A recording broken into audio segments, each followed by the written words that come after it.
Yeah, so temperature dropped a little bit, but to be honest, I could probably sleep in my underpants, even in the middle of nowhere. It's amazing. I had to obviously do a video chat with him just to make sure that I wasn't a serial killer, a mass murderer, something like that. Rubbing on me mat. It was sort of making like a vibration sound. So you've got the gear. Now you want to try wild camping. Just so happens to be that I'm out with a full-time wild camper. He runs his own YouTube channel, so I can ask him some questions for us newbies and see if we can learn from his experiences while he's been out. He's got over 200 videos on YouTube, so he definitely knows his thing. So stick around, it's definitely going to be a good one. In my last video I got a few comments about the weight of my pack being quite heavy, so I've got similar sort of weight today, so I'm going to actually show you what I've got with me tonight to give you an idea what I'm carrying into camp. I am in the Peak District and the views are stunning. There's no midges and there's no rain, so there's going to be cooking. So I'm just pumping the air pad up with a Flex Tail Mini. Saves so much time as one of these things. I highly recommend you getting one of these things. I got this one for $16.99 off Amazon, and it's got like a little lantern on, a couple of settings for different brightnesses. So that's the sleeping pad setup. As you can see, it's really thick, 10 centimetres thick it is. I have actually got a bit of a rock that I noticed under there, but under the tent, but I can't actually feel it, so it's fine tonight. Yep, the Flex Tail pumps it up in a matter of minutes. They are a bit noisy though, so if you are camping, so just bear that in mind. Little test.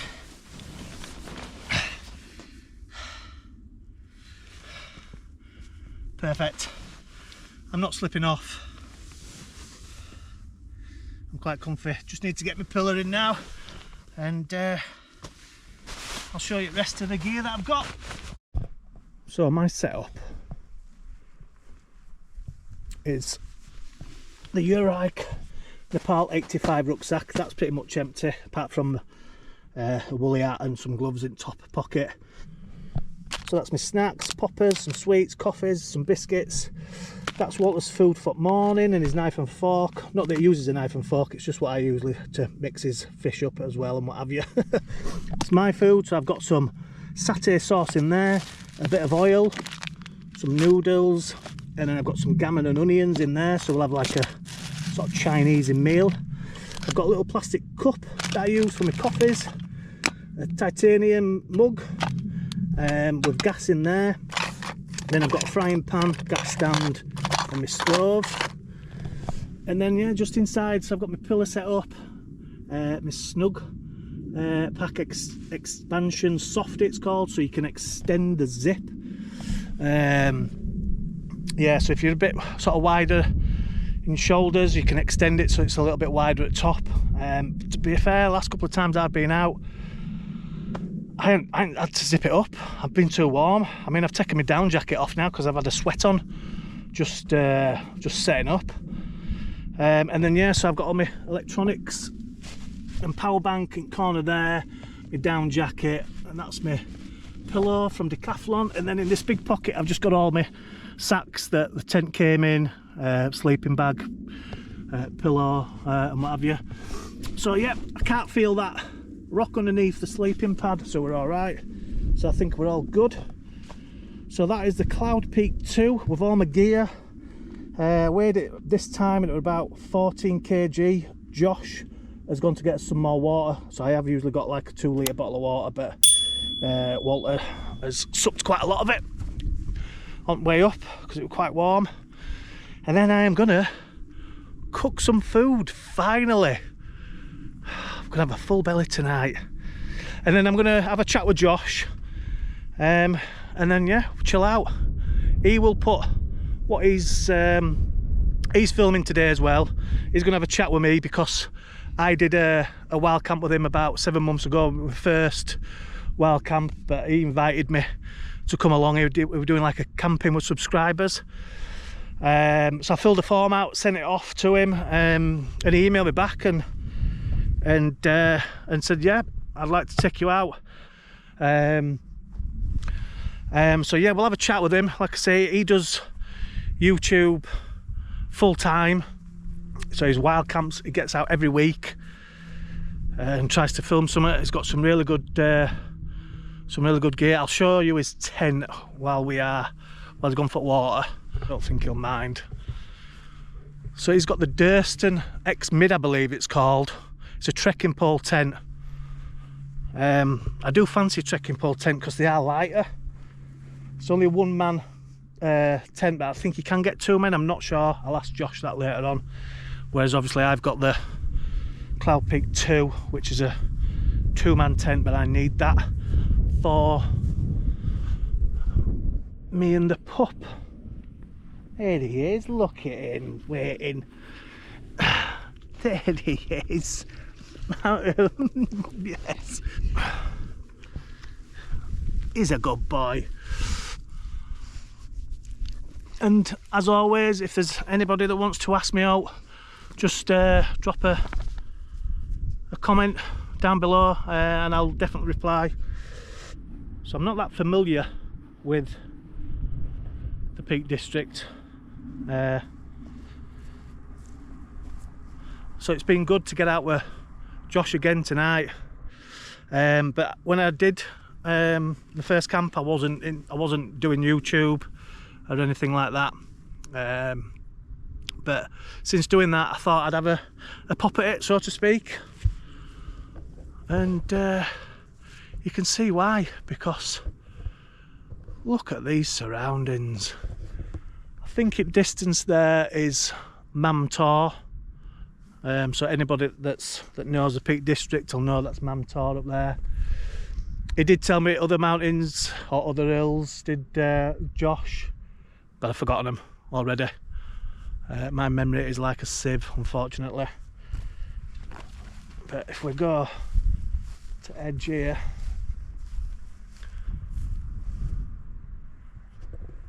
stunning, and it's dry. I can't believe it's dry. There's a little bit of wind in there. What time is it? Let's have a look at the time. It's 6:30. The sun is shining. This is what wild camping is about. I am out with my brother at the weekend. We are going to come up to the Peak District, and I think my brother's going to show you his gear. He's got a different setup to me, so that'll be interesting for anybody that wants to get into wild camping. It is obviously becoming colder now. I started thinking about wild camping last September, and then I started buying bits each month, and then obviously we went out in March, end of March this year, just after I'd got all my gear. The tent was the last thing that I bought because it was most expensive. So I want to introduce you. Now I hope I get his surname right the first time because I don't want to be editing it out. So this is Josh Tyldesley. Hello. So 7 months ago I went out with Josh for my first wild camp. He was kind enough, like I said earlier on, to put a message out saying if anybody wants to come and camp, whether you've got experience, whether you've got no experience. So I filled the form out, sent it off to him, and then a couple of days later replied and said, yeah, I'd love to take me out. I had to obviously do a video chat with him just to make sure that I wasn't a serial killer or a mass murderer or something like that. So I just wanted to obviously introduce Josh. He's been kind enough to invite me out again just to update on what I've been doing on his channel. So yeah, I'm going to ask him a couple of questions about wild camping, and we'll see how it goes from there. We'll just have a chat. Yeah. So obviously I got into wild camping by looking on YouTube, to be honest, and I did a bit of research, watched hundreds of videos. Obviously Paul Mesner. I'm actually sat where Paul Mesner sat on. You actually are. I actually am, because Josh did a camp with Paul Mesner a couple of weeks back, wasn't it? Yeah. It's probably 2-3 weeks ago. About 2.5 weeks ago. Yeah. So they had a bit of a chat and a conversation. So if you've not seen that video, head over to his channel. It's really interesting. It's really good. So where do you start? Asking a question. So what got you into wild camping, Josh? So wild camping, for me, started like you said, YouTube. Yeah. That curiosity, like when you see a video of someone wild camping and you've never done it. Yeah. Like it just piques your curiosity, and that's what it was for me. The first two channels, I've mentioned this before, I came across was Paul Messner and Hayes Outdoors. Right. And it was a couple of things that got me into it, like Hayes Outdoors was speaking about his mental health, eating a dehydrated meal, and I thought, like, he's out there in the wild speaking about his mental health, so I can do that. Like, why can't I do that? Yeah. And then Paul Messner always talking about gear and some of the places, like he's camped in like proper thick snowy conditions, sunrises and sunsets, and yeah, obviously suffering with mental health. The Hayes Outdoors side of things, like when you're watching videos, you see the impact like it can have when you struggle with mental health, more so in my personal opinion. So yeah, that's why I come out wild camping for me head. It's a break away from. It's. I mean, obviously, I've been watching Josh's channel. Probably all coming up to almost a year now, and just the change within himself when he gets out into hills. It's amazing. It just like you said to me before, it just like clears the mind, doesn't it?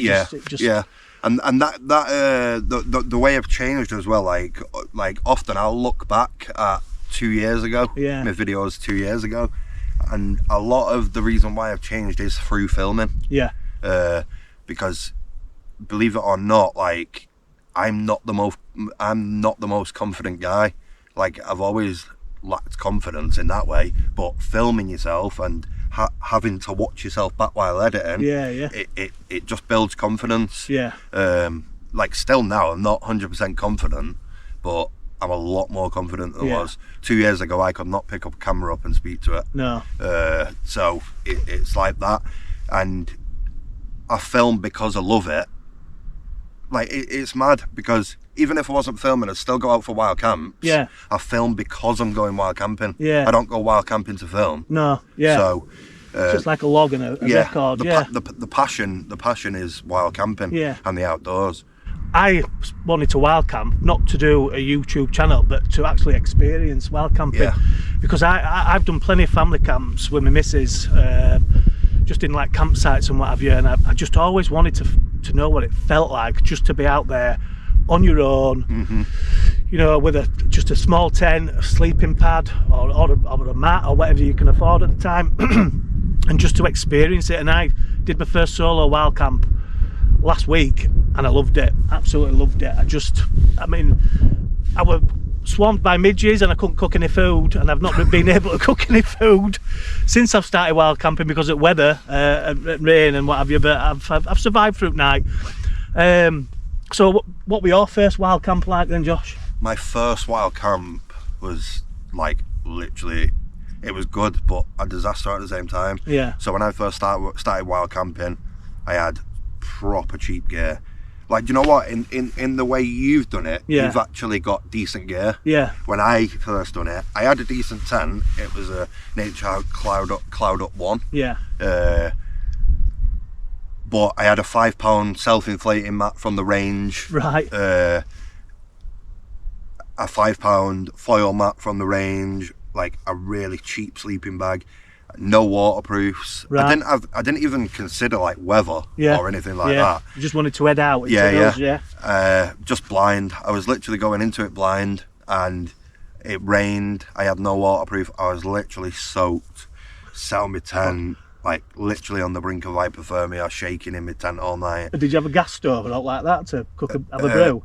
Yeah, I did actually. That's one thing I did have. I did have a gas stove and make a brew, but it was just, all my gear was wet. I didn't have a rain cover for my bag. This was before I was filming. And yeah, it was good. that's what I don't get about it. Like, I felt like I was dying, but I've stuck with it. Yeah. I'm still doing it 2.5 years later.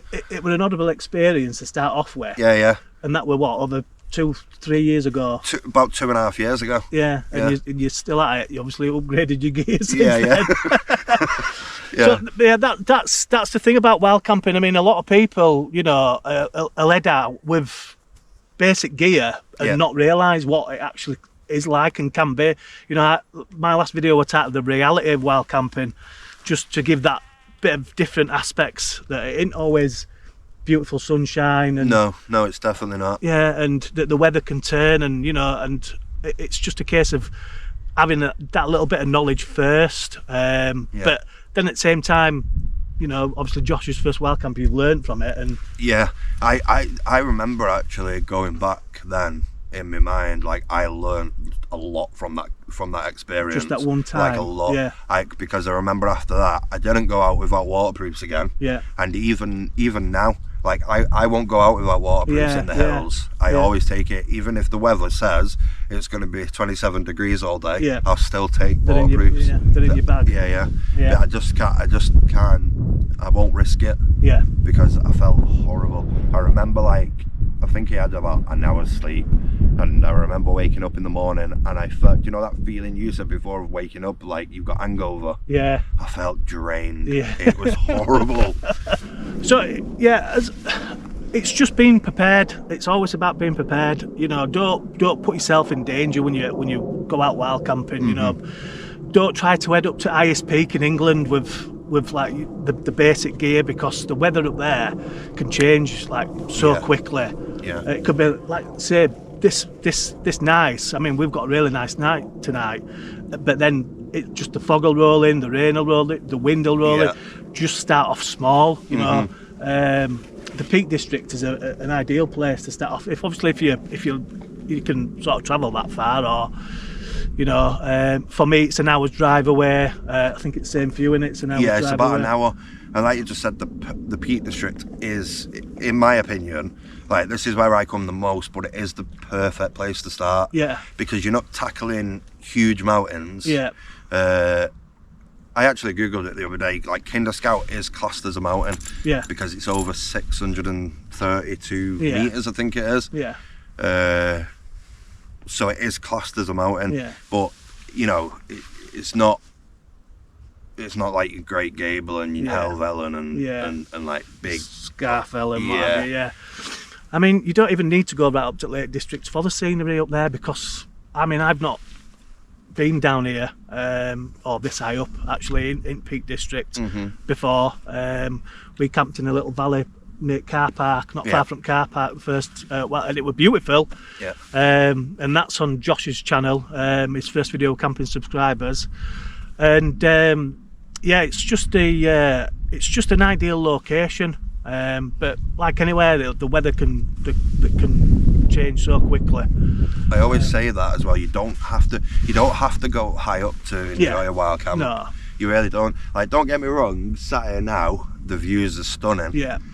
Like, but it's more about the experience, like the silence, the atmosphere. That's it. It's the silence for me. You know, like, I had a river running outside of me last week, but it was beautiful. It was just so calming. It was so nice. Yeah. Like I say, apart from midges, I know I keep mentioning midges. if you had to start again, from now, you've got no gear. What advice would you give? What advice would I give? Yeah, if you had to start again, I'd say the main thing for me is do your research. Like, don't. It's a hard one, because you don't need to go out and buy like a Helleberg Solo and like £200 sleep mats. No. Like, but do a bit of research. There's so many options out there now where you can keep the cost low and still be comfortable and warm. I put a video out a couple of weeks back. I slept in a £15 festival tent with a £20 bed and a £25 sleeping bag. So that just shows, you know, I mean, don't go up on the hills with a festival tent. Like, I'm not saying that, but it doesn't have to be expensive gear. But do your research. You know, don't just make sure you do your research on weather, like where you're walking to, navigation. Make sure you're checking like sunrise and sunset time. Sorry, so you're not like. I see it all the time on Wasdale Mountain Rescue, Edale Mountain Rescue pages. People have got no head torches and they're getting lost in the hills. So like, it's like that side of it as well. Like, learn navigation skills. Like now, I'm quite good with navigation. You see, that's something I still need to learn. I haven't learned that yet. Yeah, because it's such a valuable skill. Because there has been times where I've myself, past experiences, been walking and it's just gone dark. I've lost track of time, and it's so hard to navigate at night. Like, if we was there now at night, all right, we've got like a valley down there, so you will see lights here, but if you're in more inland kind of thing, it would be harder to navigate, and that'd be really scary. But yeah, my main advice is do your research. Don't do what I did, basically, and go out blind. Like, practice what you preach, kind of thing. From me. Just enjoy the experience. I was just going to say that. Just enjoy it, and if you have a good first night, the more chances of going out again. If it were me thinking about it now, I don't know, I've only got a couple of weeks left of sort of half decent weather. I'd sort of start thinking about putting it off until next year and buying your gear sort of over the really cold winter months. And watching loads of YouTube videos and reading books about trails and locations, because that's one of the hardest things as well, isn't it? Where to camp. It really is. Because when you first get into wild camping and you're not sure about anything, it's like, it's that question, innit? It's the same with a lot of things, like, what gear do I buy? Where can I camp? Where won't I be moved on?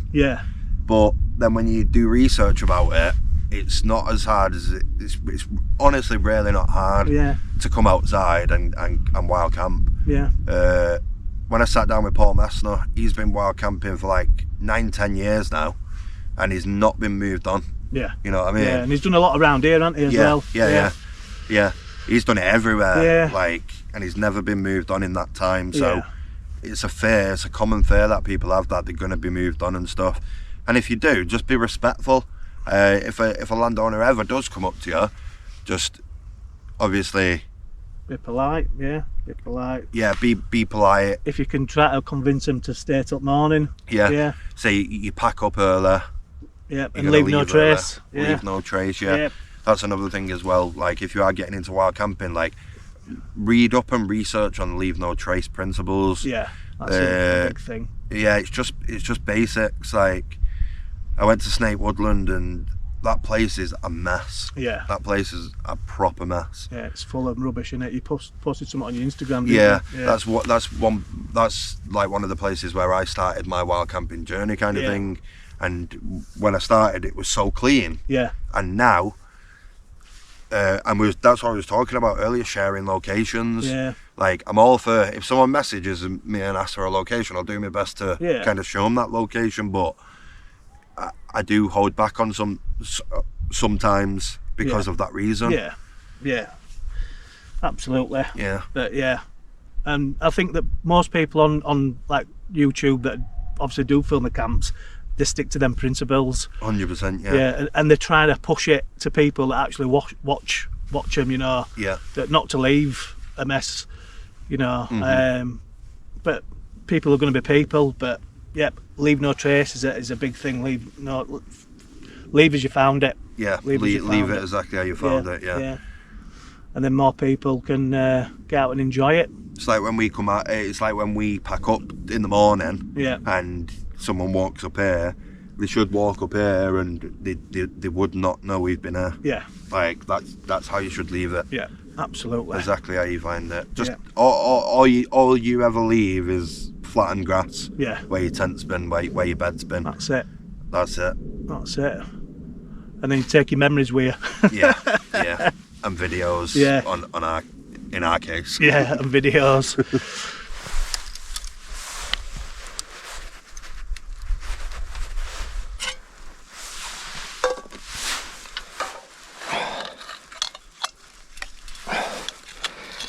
I don't want anything to go wrong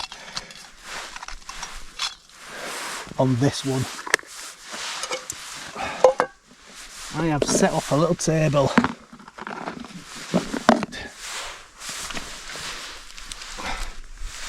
We are cooking on gas, so to speak, tonight. So I have got, look at this. Can you see me? Look at this. Let's get this bad boy lit. Oh yes. Here we go, look.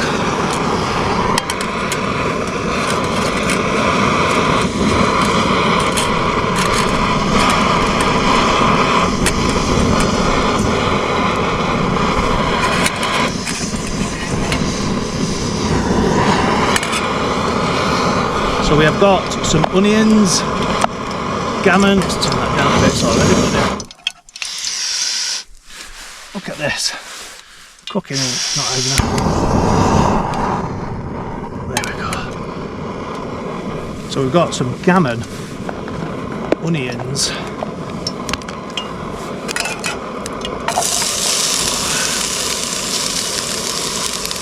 the gammon is cooked already. But what I'm going to do is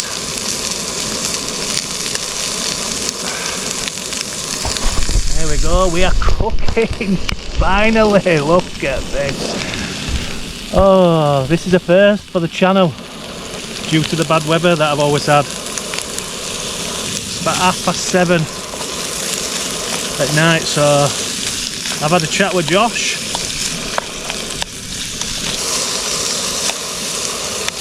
Warm this gammon through.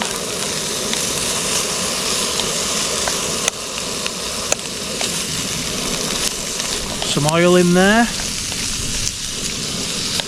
I've got a full can of gas. Don't worry, I'm not going to film it all. And then I've got some of these noodles and then a bit of satay sauce that's left over from Chinese that I had the other night. From my succulent Chinese meal.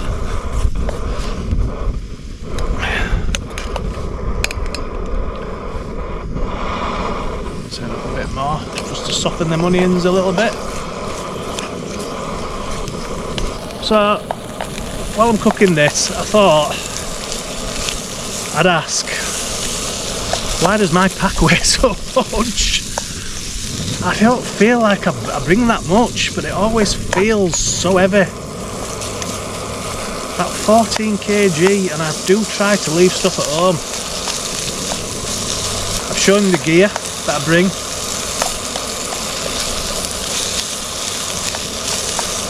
Is it the backpack as well? Because it's a budget backpack.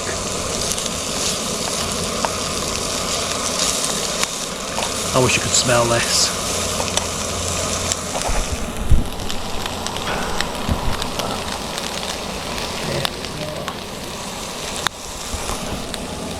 Who do you think it's the backpack? That's an heavy wonder when you need to change the backpack. Don't know. Can you imagine if that fell off there now? That'd just top it up on it. Just a little bit more oil, just so it don't burn. Put that oil in there.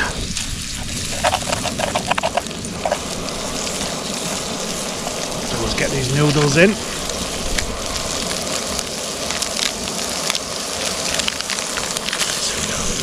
Hold that there so it doesn't go away. Get these noodles softened up. So I'm not sure where the weight comes from. The tent is 2.4 kg. Right.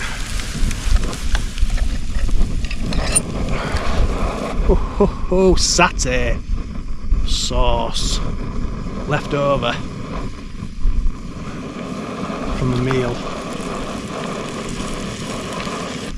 I was hoping Josh were going to bring one of his tent meals with him that he goes on his channel. He takes some like little tent meals.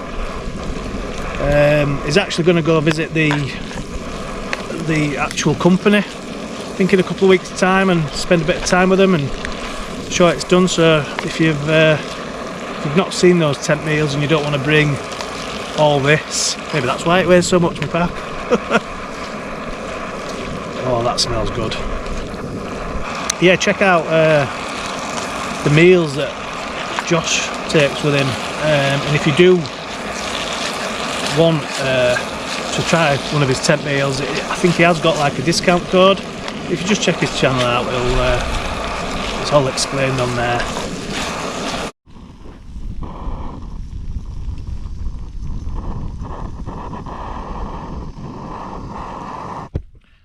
Look, real food. It's amazing.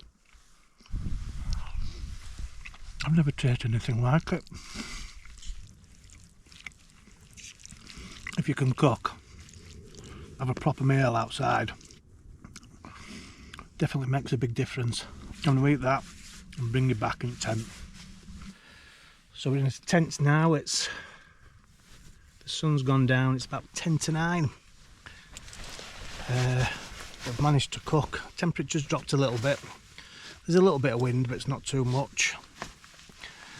Yeah, so Josh just screamed that there was a bug in his tent. I think it was one of them, what we call like daddy long leg Jimmy Spinners thing, you know, with long legs and wings. I wondered what were up with him at first. Yeah, so temperature dropped a little bit, but to be honest, I could probably sleep in my underpants, even in the middle of nowhere. The missus premenopausal, so she has hot flushes, all windows open, all fans on, so my body's adapted to like minus 10 degrees. But, you know, good training, I suppose. I'm only kidding. I'm only kidding. She knows I'm only kidding. But, yeah, I think I'm going to have... I can hear something flying outside, fly sheet. Thankfully it's on that side and not in my tent. So I'm just going to chill out for a bit. I've got some sweeties and I'll hopefully nod off. He's having a bath at the minute. That's what you can hear in the background. Him licking his paws. So I will see you in the morning. We're hoping to get a bit of a nice sunrise in the morning, but we'll see. So I'll see you in the morning and I'll say good night. Good night. P.S. No midges. Before I forget. P-ball. My new gadget. I've not used it yet, but it's going to be a lifesaver.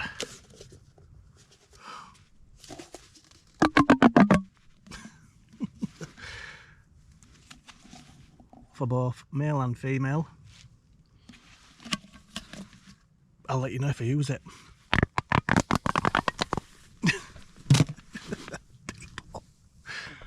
Oh, good morning. It's about 20 to 7. It's been raining and really windy from about 3:30 this morning. So I haven't really slept that much. I was relaxed and I was pretty chilled, but I just couldn't nod off.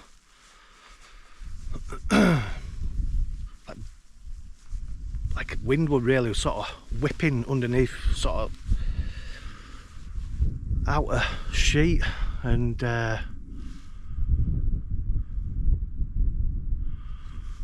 like the inner were just like rubbing on my mat. It was sort of making like a vibration sound, so that was sort of keeping me awake. I think Josh is still asleep. Walter's got zoomies, so I've got up, but thankfully it's not raining. It's supposed to start again soon, so what I'll do is I'll start packing up, getting bits together. Yeah, really good night last night. The weather has turned again. It is like winter.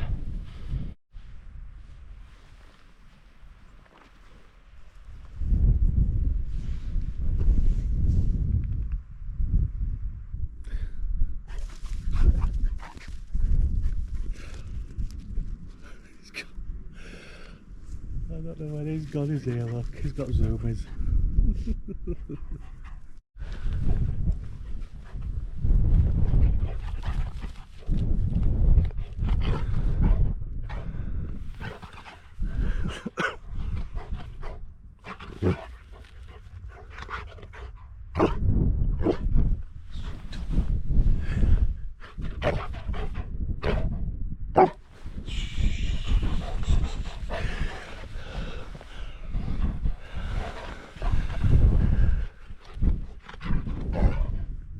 Well, that's it, we're all packed away after another camp. Leave no trace as normal. It's like we've never been here. It's really windy now, but the rain is holding off while we're packing up, which was a bonus. I just want to say thanks to Josh. No worries. It's been a good camp, hasn't it? It was last night. Yeah, brilliant. Apart from lack of sleep for me, but that's just my issue. Yeah, I was just going to say that. Apart from lack of sleep, like you just have some of them camps sometimes where you just won't sleep, and and then you'll have other camps where you'll sleep 6 hours straight. Like, but yeah, I've really enjoyed it. Yeah, it was good. Yeah, thanks again for inviting me out. It's been good. No worries.